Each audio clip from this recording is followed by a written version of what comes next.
It's the Middle-Aged Bodcast. Getting older, but having some laughs.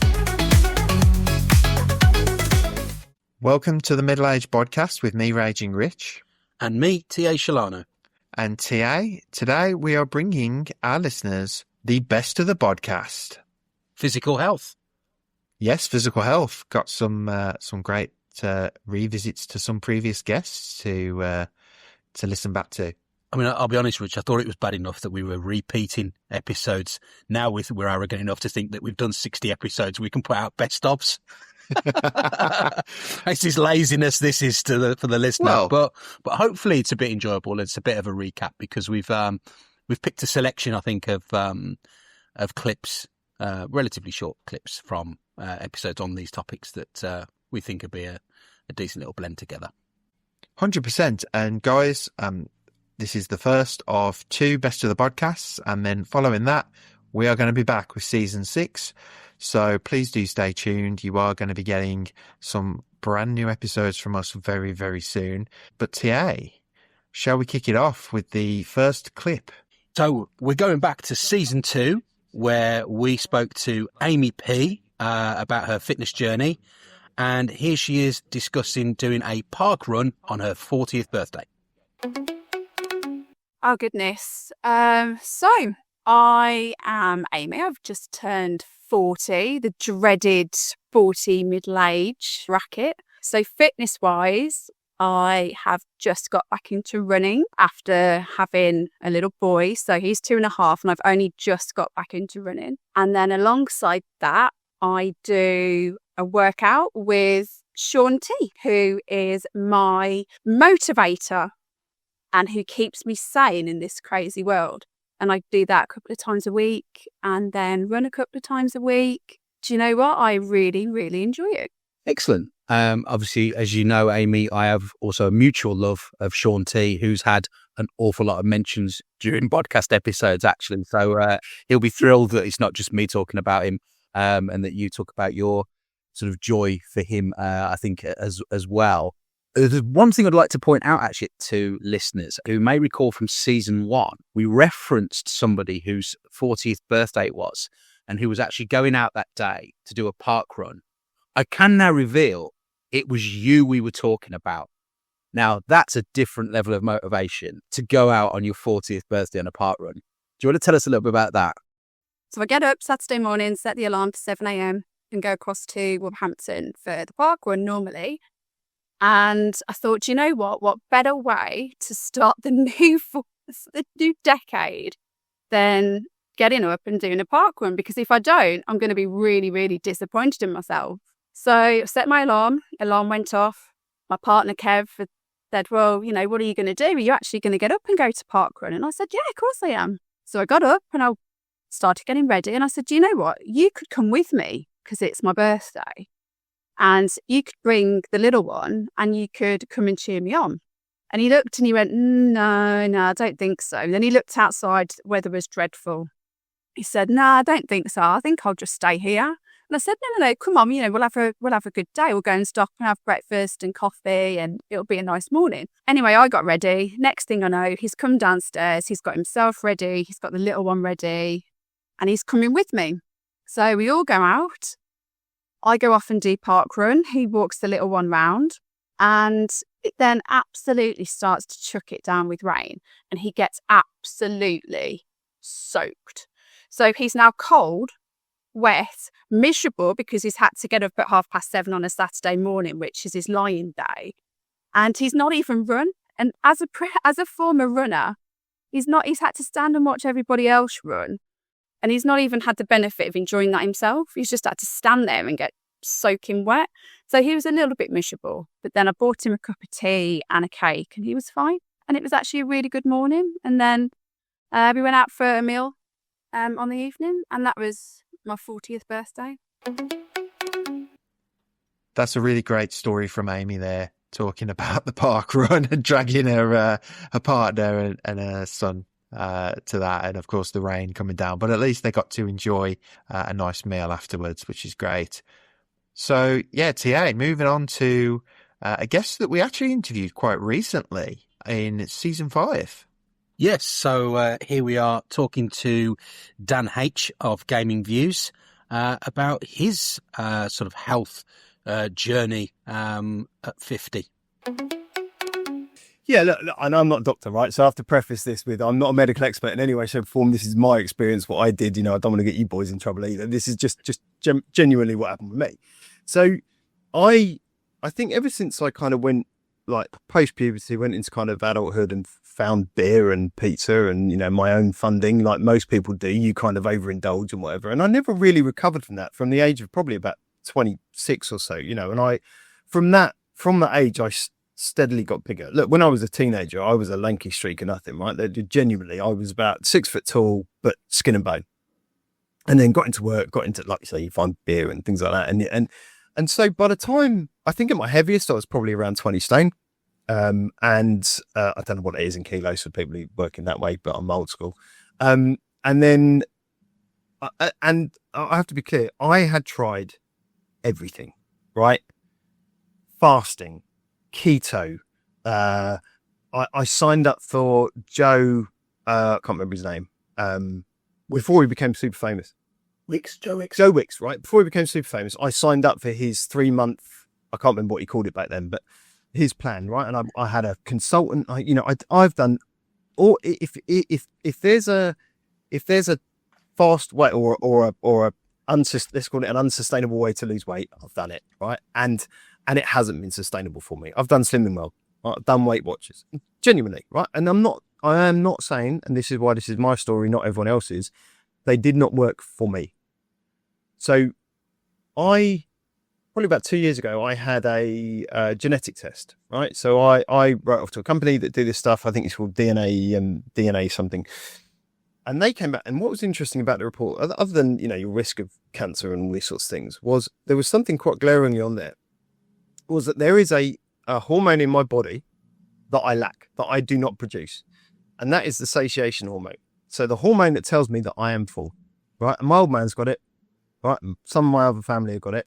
And what it means is I could sit there and eat, I don't know, plate of fish chips, Sunday lunch, whatever it is. And I will eat that.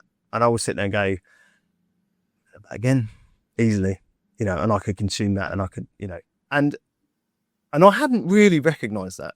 But I took in the information from the test and I was like, it makes sense, blah, blah, blah. Went on my merry way, tried other things, working out, I used to run religiously, right? So I used to run at least 2 or 3 10Ks a week. I couldn't do any more than that because I'm old and my bones hurt. But that was kind of my distance. I used to run 5K races quite regularly as well, until I got injured in a car accident and had to stop that. And that kept the weight down. I'll never say it kept it off. I never, from the time I've gone over about 16 and a half stone, it never really went back down past 16. Even with running, even with going to the gym religiously, all of those things.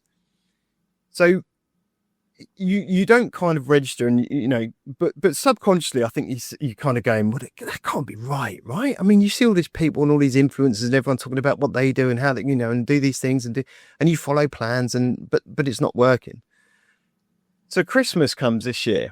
I should say, by the way, that as I did this, so when I turned 40, I did no beer for a year, so I didn't touch alcohol for a year, and actually, 2 years after that. My wife decided to do it and I did it with her, and we haven't drunk since I was 42. So 7 years. So we've not touched alcohol in 7 years. Right? I'm not saying alcohol's bad, by the way. Alcohol's great. I love alcohol. I haven't got any chips. I'm not on a plan. I'm not on a, I don't go to AA. I'm just saying we made a conscious choice not to do it. Barely made a difference.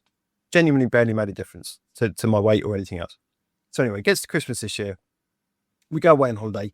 I'm not very well. I have a chest and throat infection. So we spent 4 nights in Norfolk. But unfortunately, my wife had to look after kids and take them out. And all the things we planned around going for a New Year's Eve dinner and stuff, I was in bed ill.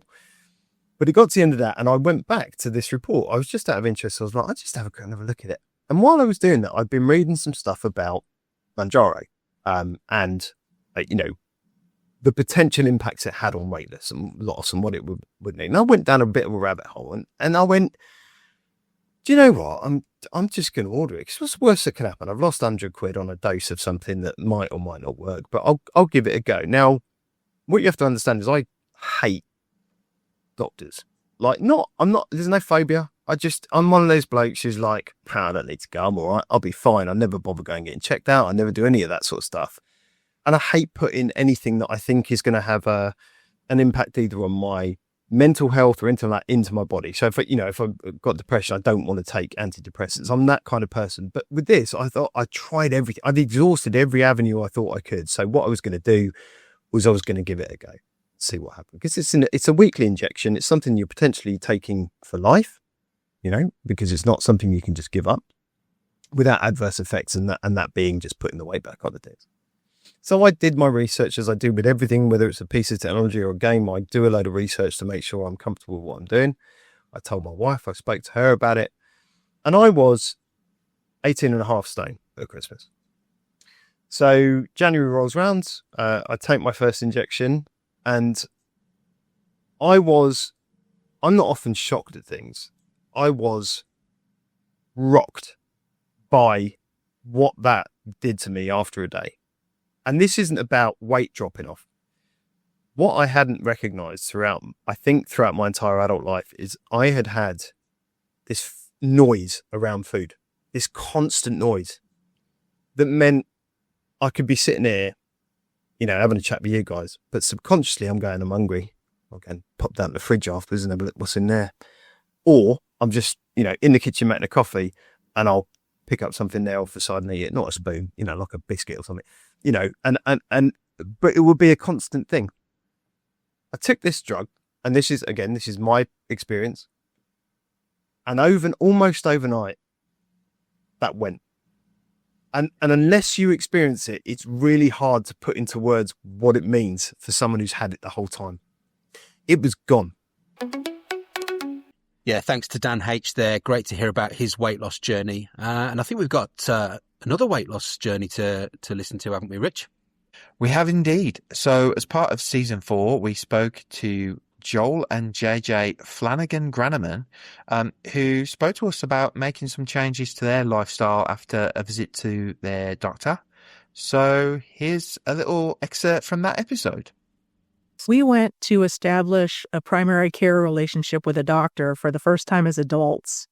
I was 51 and he was 49. It's the first time either of us had decided to have a regular doctor since we had pediatricians when we were under 18. So we had to have a full gamut of lab tests and full physical. And the results came back that we both had high blood pressure and that I was borderline diabetic. I was the very top level you could be to be pre-diabetic, just 1/10 of a deciliter or whatever it is in your blood difference between being a full diabetic. So we decided that we had to make some major changes in our lives. So we went home, and 2 days later was our wedding anniversary. And over our wedding anniversary dinner, we sort of sat down and talked about what we would need to do. And we were also on vacation that week. We're having a staycation that week. So we had that rest of that week, we finished out some of the groceries that we had in our freezer and in our pantry and in the kitchen. And then the following week, we started a complete overhaul. We immediately cut out all snack foods, junk foods. We are major ice cream addicts. We would eat ice cream 365 days a year, sometimes multiple times a day. We don't have that anymore. We threw out all the ice cream in our freezer. We got rid of all of our junk food. Over the course of the next 6 weeks for me and about 12 to 14 weeks for Joel, we weaned ourselves completely off soda, and we used to be addicted to Diet Dr. Pepper. Now I only drink water except for the milk I have in my Cheerios, and he also drinks some kind of chai tea, but we're primarily water now, whereas we were completely addicted to Diet Dr. Pepper. I mean, we would have 2 liters apiece a day over the course of a day, 6 or 8 cans. It was crazy. And then we also started eating only whole wheat pasta. We gave up eating out at restaurants except for 1 time a week, and then we get a salad. And we used to eat out 4 to 5 times a week. And we've also changed our breakfast habits. Like we used to each eat 2 bagels smeared with cream cheese for breakfast every day. Now we're eating hard-boiled eggs and Greek yogurt and a little fruit. We just completely overhauled our lives. And I lost 116 pounds over the course of 16 months, just entirely through dietary changes. And he lost about 35 pounds. And then 3 months ago, I started adding exercise. I started taking a Tai Chi class twice a week. And then I'd also go to the gym afterwards for 45 to 60 minutes of strength training and then 30 minutes of cardio each time, twice a week. That's incredible. Yeah. That is putting me to shame because I do drink a lot of fizzy pop and snack quite a lot. I have said while we've been doing the podcast, I have cut it down a lot from what I used to do. But I find if I have a bad day, I'll be like, I'm going to the shop, I'm buying some chocolate, I'm going and doing. It's really hard for me to kind of stop myself from doing that. So sort of how have you motivated each other to keep going with this? How have you been able to keep this up so well? For me, it's easy because I don't go to the store. Joel works at Walmart, so he's always at the store. So if he doesn't buy it and bring it home, I don't have access to it, except at baseball games. And that's easy because I don't like to spend money because everything's so expensive there. For me, it was the doctor saying you're high blood pressure and you could have a stroke. If you don't change what you're doing, you don't change your diet, you could definitely do a lot of harm to yourself than you've already done to yourself. So, I mean, some of it was about survival. And to be brutally honest, we cut out salt, we cut out processed foods. There's so much salt in processed foods. It's amazing that what's in, like ranch dressing. We love ranch dressing. And just the store-bought ranch has so much salt in it. It is insane. It's like, what is it? It's like 600 milligrams or something like that. We were supposed to have 1,500 milligrams or less a day. Yeah. And we would eat gallons of that stuff in a month. Now we make our own. Yeah. And so it's all dietary changes. And, I work retail, so I'm walking all day, 9 hours a day. So I'm doing a lot of walking. So I'm doing, I'm active. And then it's just changing of the diet. And, switching to, as JJ said, switching to whole wheat pasta, switching to whole wheat bread, cutting out the bagels, which, I so miss the bagels. I really do. Yeah, I miss bagels and cream cheese. I so miss that. Me too. But it's in that changing that, adding more fruits and vegetables. You're cooking a lot more. And, I'm cooking a lot more. And so it's lifestyle changes, it's dietary changes, and, I still want chocolate. I still want a soda, but I tell myself I can't have it. And because I need to be here for her, and I need to be here to finish my books. I need to be there for my characters. Very borderline of it. It's about survival. It's about, being able to live a good life. And, if we had continued the way we were going, we wouldn't have been living a very good life because, one of us would have had something catastrophic happen to us. And, that wouldn't have been very good. Thanks to Joel and JJ there. A real inspirational story. And sticking with season 4, we've got another story of physical fitness, Rich. We have indeed. We've got Tom Campbell, who was talking to us about his fitness journey after turning 40. And here he is talking about going from the couch to 5K to then running the Great North Run.